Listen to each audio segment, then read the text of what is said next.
Hello বন্ধুরা, কেমন আছো সবাই? আশা করছি সকলে ভালো আছো। প্রিয় বন্ধুরা, আজকে তোমাদের জন্য নিয়ে এলাম আরও একটি নতুন গল্প। আশা করছি তোমাদের দাঁড়িয়ে যাবে, তাই ভিডিওটা শুরু থেকে শেষ পর্যন্ত দেখো। ছোট কাকি বৌদিকে খুঁজতে গুদাম ঘরে চলে এসেছে। আমি বৌদির সাথে আছি। কাঠের ফাঁক দিয়ে দেখতে পেলাম ছোট কাকি এদিক ওদিক বৌদিকে খুঁজল। তারপর বৌদিকে না দেখে বেরিয়ে গেল। ছোট কাকির পায়ের আওয়াজ মিলিয়ে গেল। বৌদি বলল, দেখেছ ঠাকুরপো, আর একটু হলে ধরা পড়ে গেছিলাম। ধরা পড়লে কি কেলেঙ্কারি হতো বুঝতে পারছ? সত্যি বলতে আমিও ভীষণ ভয় পেয়ে গেছিলাম। কিন্তু বৌদিকে অভয় দিয়ে বললাম, কি যে বল না বৌদি, যে জায়গায় আমরা দুজন আছি, কাকিমা কেন, কাকিমার বাপ আসলেও আমাদের কখনো খুঁজে পেত না। এখন তুমি তাড়াতাড়ি বাড়ি ফিরে যাও, আমি কিছুক্ষণ পরে আসছি। বৌদি কাপড় আর চুল ঠিক করে গুদাম ঘর থেকে বেরিয়ে গেল। বৌদির চলে যাওয়ার পর গুদাম ঘরটা আরেকটু ভালো করে পর্যবেক্ষণ করলাম। রান্নার কাঠের পাশাপাশি অনেক পুরাতন জিনিস আছে এই গুদাম ঘরে। একটা ভাঙ্গা খাটও দেখতে পেলাম। গুদাম ঘরের এক কোণায় পড়ে আছে। খাটটা মাটিতে নামিয়ে কন্ডিশন দেখার চেষ্টা করলাম। খাটের কন্ডিশন ভালো না, তবে কাজ চালানোর মতো ঠিকঠাক আছে। আমি ঠিক করে ফেললাম এই গুদাম ঘরেই মাকে নিয়ে এসে মনের বাসনা মিটাব। আজ ছোট কাকির নাকের ডগায় বৌদিকে কাজ করে দিলাম, অথচ ছোট কাকি বুঝতেও পারল না। এর চাইতে নিরাপদ জায়গা আর হতে পারে না। এখন যেভাবেই হোক মামনিকে এখানে নিয়ে আসতে হবে। বৌদি যাবার 15 মিনিট পর আমি বাড়িতে ঢুকলাম। এই সময়টা বাড়ির সামনের লনে হাঁটাহাঁটি করলাম। তাড়াহুড়োয় মনের খায়েশ মিটল না। সকালে স্নানের সময় মাকে দেখার পর থেকে একটা ঘোরের মধ্যে ছিলাম। মা ছেলের স্বাভাবিক সম্পর্ক বারবার ভুলে যাচ্ছিলাম। পূজনীয় মাকে এক অপ্সরা নারী ছাড়া কিছুই চিন্তা করতে পারছিলাম না। নিজেকে থামাবার শত চেষ্টা যেন বিফল হয়ে যাচ্ছিল বারবার। আজ সকালে বড় কাকার কিছু অতিথি আসার কথা ছিল। সকাল পেরিয়ে দুপুর হলেও তাদের কোনো খবর নেই। দুপুরের শেষ দিকে মা আর নোলক দিদিকে পুকুর ঘাটে গোসল করতে দেখলাম। মা যখন পুকুর ঘাট থেকে উঠে এলো তখন আমি চিলেকোঠায় বসা। তাদের সম্পূর্ণ স্নান দেখে মনের মধ্যে তীব্র বাসনা জাগতে থাকে। রাতে সবার সাথে খেতে বসলাম। আমাদের খাওয়া মাঝামাঝি হলে শুনতে পাই কিছু অতিথি এসেছে। বড় কাকার যে বিজনেস পার্টনারদের আজ সকালে দেখা করার কথা ছিল, এরা হলেন তারা। এনারা সকালে এসে পৌঁছাতে পারেননি কারণ রাস্তায় নাকি গাড়ি খারাপ হয়ে যায়। সেটা ঠিক করে রওনা দিতে একটু দেরি হয়ে যায়, ফলে তারা গাজীপুরের জ্যামে আটকা পড়ে। কিন্তু অসময়ে আসায় বড় কাকা তাদের সাথে এখন বৈঠক করতে পারবেন না। তাদের জন্য আজ রাতে থাকা খাওয়ার ব্যবস্থা করতে বললেন। কাজ হবে সকালে। অনাকাঙ্ক্ষিত এই অতিথিদের থাকার ব্যবস্থা করতে গিয়ে একটা ঘর কম পড়ে গেল। ঠিক হলো আজ রাতের জন্য আমি অন্য কোনো ঘরে ঘুমাব। আমি মনে মনে মামনি বা বৌদির সাথে ঘুমানোর প্রার্থনা করতে থাকলাম। কিন্তু শুনতে পাই মা আর আমাকে এক ঘরে থাকতে হবে। খাওয়া শেষ করে রাত কাঁচা থাকতে আমি ঘরে চলে গেলাম। নিজেকে স্বাভাবিক রাখার চেষ্টা করছিলাম। কোনোভাবেই নিজের ভেতর ওসব জাগতে দিতে চাচ্ছিলাম না। মায়ের সাথে আগে অনেক থেকেছি, ঘুমিয়েছি অনেক রাত। তবে আজ রাতের ব্যাপার আলাদা। জ্বরের রাতের পর থেকে কিছু একটা বদলে গেছে আমার ভেতরে। স্বাভাবিক সম্পর্ক চিন্তা করতে পারছি না কেন যেন। মা হাতের কাজ শেষ করে ঘণ্টা খানেক পর ঘরে আসল। আমি মোবাইল ঘাঁটছিলাম। মা এসে কাপড় নিয়ে বাথরুমে চলে গেল। কিছুক্ষণ পর একটা নতুন শাড়ি পরে বের হল। মায়ের রূপ দেখে আমার নিজের উপর নিয়ন্ত্রণ রাখা আরও কঠিন হয়ে পড়ে। নিজের ভেতরের এক পাশবিক পুরুষ সত্তা জেগে উঠতে থাকে। সে সত্তা মায়ের রূপের মধু আমার চোখ দিয়ে নিংড়ে নিতে থাকে। সন্তান সত্তা আর পুরুষ সত্তার ভেতর এক যুদ্ধ চলতে থাকে। আমার হাতে মোবাইল দেখে মা বলল, রাত জেগে আর মোবাইলে ঘাঁটিস না, ঘুমিয়ে পড়ো। নতুন শাড়িতে মাকে অসম্ভব সুন্দরী লাগছিল। কিন্তু এ সময়ে শাড়ি বদলানোর কারণ বুঝতে না পেরে মাকে প্রশ্ন করি, এ সময় শাড়ি বদলাতে গেলে যে? আর বলিস না, তোর বড় কাকি থালা বাসন ধুতে গিয়ে শাড়িতে তরকারি ফেলে দিল। ওই শাড়ি তো আর পরে থাকতে পারি না। এই শাড়িতে তোমাকে অনেক সুন্দর লাগছে মা। ওমা, তাই নাকি? এটা তো অনেক পুরাতন শাড়ি। শাড়িটা কে পরেছে দেখতে হবে না? আমার মা তো বিশ্বের সেরা সুন্দরী। তোমাকে সব কাপড়েই সুন্দর লাগে। মা পাশে এসে বসল। আজ হঠাৎ মাকে এত সুন্দরী লাগছে কেন? কোনো মতলব আছে নাকি? মতলব আছে, এবং সেটা খুব ঘৃণিত। আমি পেটের কথা পেটে রেখে বললাম, কি মতলব থাকতে পারে তুমিই বলো। সেটা তুই ভালো জানিস বাপু। দেখি আমাকে শুতে দে। সারাদিন হাড়ভাঙ্গা খাটুনি গেছে। হ্যাঁ, সে তো হবেই। বাড়িতে যতজন লোক সবার জন্য রান্নার কাজ করতেই তো বেলা শেষ হয়ে যায়। চাকরের কি দরকার? নিজেরাই তো সব কাজ নিতে পারি। হ্যাঁ, তাই তো।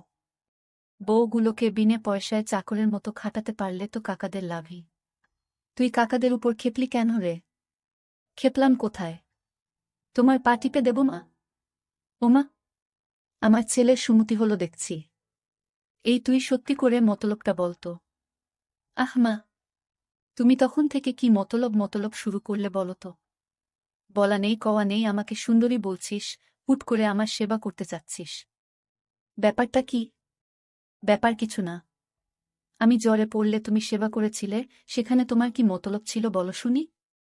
ওমা, মতলব থাকবে কেন? তুই আমার ছেলে, তোর অসুখে সেবা করব না আমি? তুই ছাড়া আমার আর আপন কে আছে? আমিও তো তাই বলছি। তুমি ছাড়া আমার আর আপন কে আছে? তোমাকে যে অসম্ভব ভালোবাসি। মা ইমোশনাল হয়ে পড়ে আমার কথা শুনে আমাকে ধরে কাঁদতে শুরু করে। মায়ের ছোঁয়া পেয়ে এ সময় পরাজিত হয় আমার সন্তান সত্তা। তখন আমি এক অন্য আমি হয়ে যাই। তীব্র লালসায় মাকে ধরি। কিছুক্ষণ পর মা আমাকে ছেড়ে দিয়ে আমার কপালে, গালে হামি দিতে থাকে।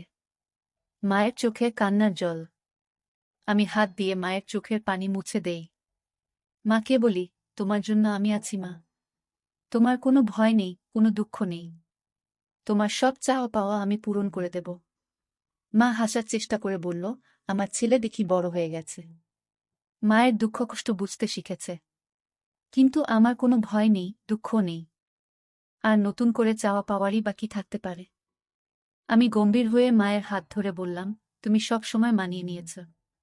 বাবা তোমার প্রতি দিনের পর দিন যে অবিচার করেছে তা আর কেউ না জানুক, আমি জানি। আমার কাছে লুকানোর কিছু নেই। মা বিব্রত হয়ে আমার হাত ছাড়িয়ে নিয়ে বলল, তোর বাবা আমার সাথে কি অবিচার করল? সংসারে একটু আধটু মনোমালিন্য হবে, এটাই তো স্বাভাবিক। তোর বাবা একটু রাগী জানি, কিন্তু সে মানুষ খারাপ না। আমি মায়ের একটা গালে হাত দিয়ে বললাম, আমার জন্মের পরে বাবা তোমাকে ছুঁয়ে দেখেছে কি আদৌ?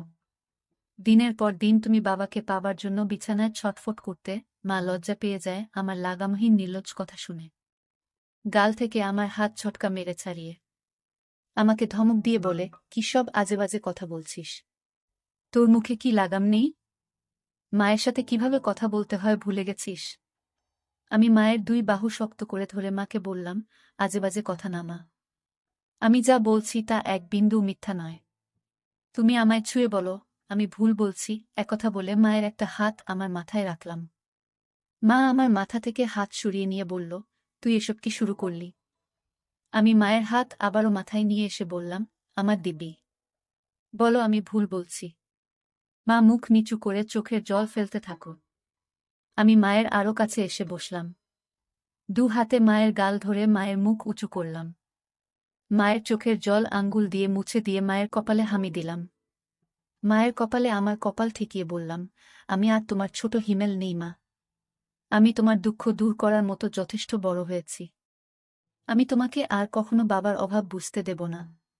কথা দিলাম তোমাকে। মা আমার দিকে বিস্ময়ে তাকিয়ে বলল, তুই কি বলতে চাচ্ছিস? তোর বাবা কিসের অভাব রেখেছে? আর তুই বাবার কোনো অভাব পূরণ করবি? এই অভাব, বলে আমি একটা হামি দিলাম। মা ঘটনা আকস্মিকতায় স্তব্ধ হয়ে যায়। যখন বুঝতে পারে আমি কি করছি, তখন আমাকে দু হাতে ধাক্কা দিয়ে ঠেলে সরিয়ে দেয়। তুই এটা কি করলি? তুই কি জেনে বুঝে করছিস? তুই পাগল হয়ে গেছিস। মা তার চেহারা দু হাত দিয়ে ঢেকে কাঁদতে লাগল। একটু পর মুখ তুলে আমার দিকে রক্তবর্ণ চোখ করে বলতে লাগল, দূর হ আমার চোখের সামনে থেকে। তোর মতো কুলাঙ্গার জন্ম দেওয়ার আগে আমার মরণ হলো না কেন? যদি জানতাম তুই বড় হয়ে এ কাজ করবি, তাহলে তোকে ছোটবেলাতেই গলা। মা কথা শেষ করার আগেই আমি মাকে আবার একটা দেই। আমি তোমাকে ভালোবাসি মা, অনেক ভালোবাসি। তুমি দিনের পর দিন বাবার অভাব অনুভব করেছ। গভীর রাতে তুমি আমাকে ধরেছ, কিন্তু মা হয়ে ছেলের সাথে সম্পর্কে জড়াতে পারোনি। আমি ছোট ছিলাম বলে তুমি মেটাতে পারোনি শরীরের ক্ষুধা। মা আমার কথা শুনে বলে, তুই এসব কি বলছিস? আমি তো মা। মা হয়ে তোর সাথে এমন কাজ করার কল্পনাও করতে পারি না কখনো। মায়ের কানে মুখ রেখে বললাম, আমাদের মা ছেলে সম্পর্কের বাইরেও একটা পরিচয় আছে মা। আমি পুরুষ আর তুমি নারী। তুমি এতদিন নিজেকে সংযত রেখেছ, নিজেকে সতী প্রমাণ করার চেষ্টা করেছ। কিন্তু কার জন্য? যে লোকটা তোমাকে মানুষ বলে গণ্য করে না তার জন্য। তুমি যদি নিজের জন্য একবার হলেও ভাবতে, তাহলে আজ তোমার জীবনে এত দুঃখ থাকত না, কখনো এত অবহেলায় থাকতে হতো না। মা আমার বুকে মাথা লুকিয়ে বলতে থাকে, কিন্তু তুই আমার ছেলে। আমি কখনো এত বড় পাপ করতে পারবো না। আমাকে ছেড়ে দে তুই। আমি নিজেকে আটকাতে পারছি না মা। তোমার পরশ পেয়ে আমি পাগল হয়ে গেছি। তুমি অপরূপ সুন্দরী। তোমার মায়া আমাকে পাগল করে দিচ্ছে। মা বলল, তুই এমন করিস না। তোর পায়ে পড়ি। আমাকে এত বড় পাপের ভাগিদার করিস না তুই। আমি তোর বিয়ের ব্যবস্থা করে দিব। আমি হাত বুলাতে লাগলাম। সমাজ সংসার ধর্মের ভয়ে এই নিষিদ্ধ সম্পর্কে জড়ানো থেকে মন প্রাণ দিয়ে নিজেকে আটকাতে চাইছে মা। কিন্তু আমি জানি দেহের ক্ষুধার কাছে মনের বাধা এক অনুপরিমাণ বাধা দিতে পারবে না। মাকে সবসময় পূজনী দেবীর সাথে তুলনা করে এসেছি, আজ এই দেবীর সাথে এমন ঘৃণিত কাজ করতে আমার বিবেকেও বাধছে। কিন্তু ওই যে দেহের ক্ষুধার কাছে পরাজয় হয়েছে বিবেকের। মা চোখ বন্ধ করে আছে। চোখে পানির রেখা ছাপ ফেলে গেছে। মায়ের নাকের ফুল ঘন ঘন ছোট বড় হচ্ছে। আমি মায়ের চিবুক ধরে মুখ উঁচু করে ধরলাম। মা চোখ খুলল না, ঘন ঘন নিঃশ্বাস নিতে থাকল। মায়ের বিছানার পাশের টেবিলে সিঁদুরের কৌটা দেখতে পেলাম। এক হাতে কৌটাটা তুলে নিলাম। কৌটা থেকে সিঁদুর নিয়ে মায়ের ফাঁকা সিথিতে পরিয়ে দিতেই মা চোখ খুলে ফেলে। হিমেল, বাবা তুই কি করছিস এসব? সিঁদুর পরিয়ে দিলি আমায়? আর কোনো সংকোচ নয় মা। তোমায় সিঁদুর পরিয়ে নিজের বউ করে নিলাম। সিঁদুর পরালেই কেউ বউ হয় না। সমাজের সামনে অগ্নিকে সাক্ষী করে ৭ পাক ঘুরতে হয়। আজীবন সাথে থাকার প্রতিজ্ঞা করতে হয়। তুই আমাকে নিয়ে যা করতে চাচ্ছিস সেটা পাপ। তোকে বাধা দেবার ক্ষমতা আমার নেই। এ পাপ তুই করিস না বাপ আমার। আমাকে আর অসতী করিস না। আমি শাড়ির আঁচল তুলে মায়ের মাথায় ঘুমটা দিয়ে দিলাম। মার চোখ অশ্রুতে টলটল করছে। আমি মাকে বললাম, তুমি আদর্শ মা, আদর্শ বউ। কিন্তু বাবা তোমার আদর্শ স্বামী হতে পারেনি। যে সমাজ এতদিন তোমাকে উপেক্ষিত করে দেখেছে, আমি মানি সে সমাজের নিয়ম। ঘরে জ্বলতে থাকা মাটির প্রদীপটা মেঝেতে রাখলাম।